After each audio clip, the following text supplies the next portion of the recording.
Looks like Oregon House Democrats and Attorney General Rosenblum are at it again. They're pushing for gun regulation and gun control, and it's a big package this time. There's 3 bills being introduced.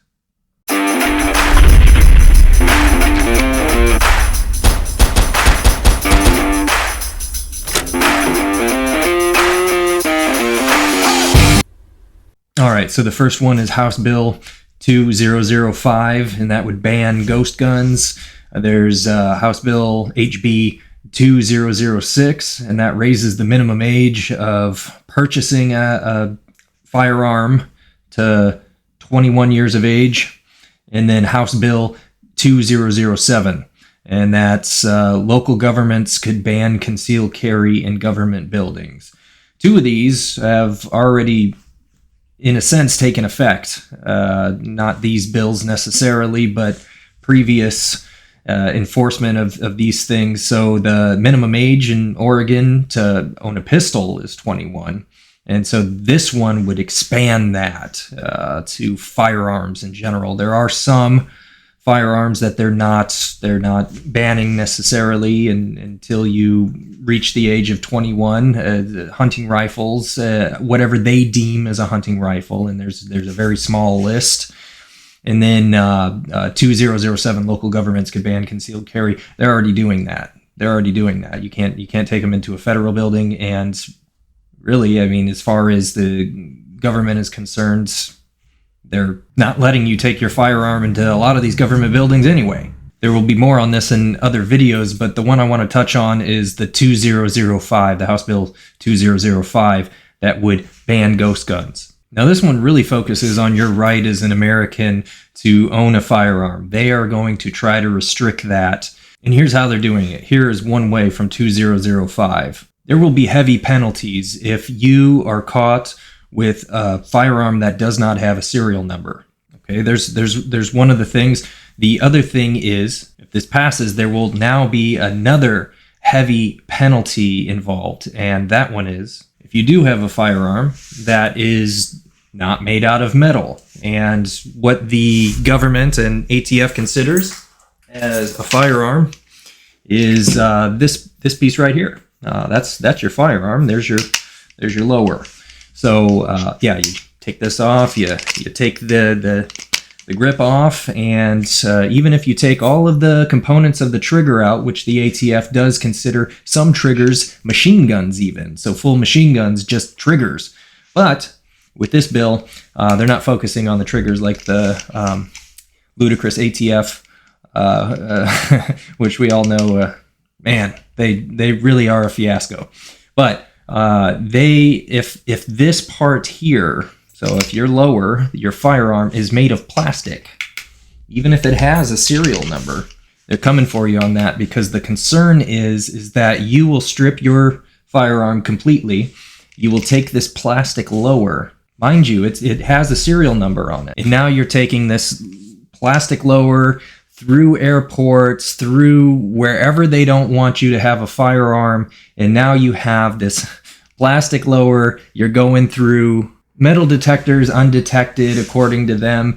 You're doing all kinds of stuff, just insidious stuff with this plastic lower. And so they're going to try to ban you having these based on arbitrary assumptions on their part of what you're doing with your firearm.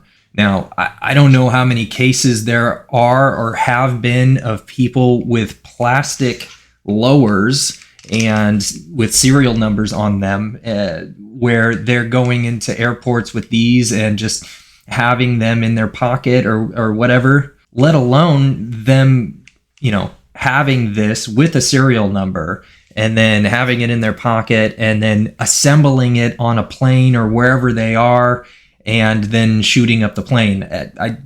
I don't know the numbers on that. Can't imagine they would be very high considering how many of these plastic lowers there are in America. But as Americans and Americans in Oregon, we should be concerned about this. This is an infringement on your rights and on your freedoms. And on top of that, the last time I checked, you were allowed to build your own firearm.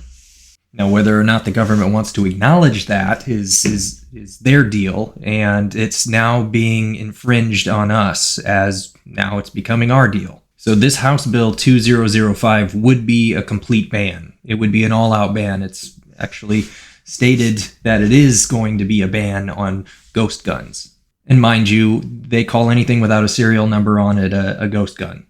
And you can bet your bottom dollar that they're going to be very ambiguous about this. And the wording in this bill is completely arbitrary to the point to where they could claim just about anything is going to be a ghost gun. Yeah, and so AG Rosenblum, Attorney General Rosenblum, she's been pushing for this for a long time. And here's the thing, she says that she's got backing from hunters and people who own firearms legally and all of this, and that's a very small number. And when you look at the banter and the things that are coming out of their mouths, they're really just kind of on the side of Rosenblum. It's all political. It's just a political scheme to end guns, to ban guns. And so this will be another step in that direction. So here's the thing. Do not jump on that train and fight that same battle, because it will leave you wanting. In the end, your rights will be taken away from you, and you will hand them over if this is the route you go with it. As responsible gun owners in America, we own those firearms to defend ourselves and our families and our freedoms. And so when this type of assault is placed at the feet of Americans like this, we need to stand firm and not budge 1 inch toward the infringement on our rights as Americans with the right to bear arms. Because I'll tell you this, once we do, they'll take whatever they want to. And again, slowly now, they will creep in and introduce bills like this. We cannot let this happen. Now, it will look good to some on the outside, and even some, Republicans or conservatives, it will look good on the outside. Yeah, okay, we'll end gun violence. That's not what's happening, and that's not what this bill is going to do. Criminals do not follow the law. Criminals will do what they will when it comes to this stuff. And you can see, even with what they're trying to introduce, if it has a serial number, this is crazy. And I'll tell you what, when this bill is introduced, there will be less firearms in the hands of responsible gun owners, and there will be more firearms in the hands of criminals. You tell me what that equals. And I'll leave you with this. Don't give up your rights. Do what's right and stay safe.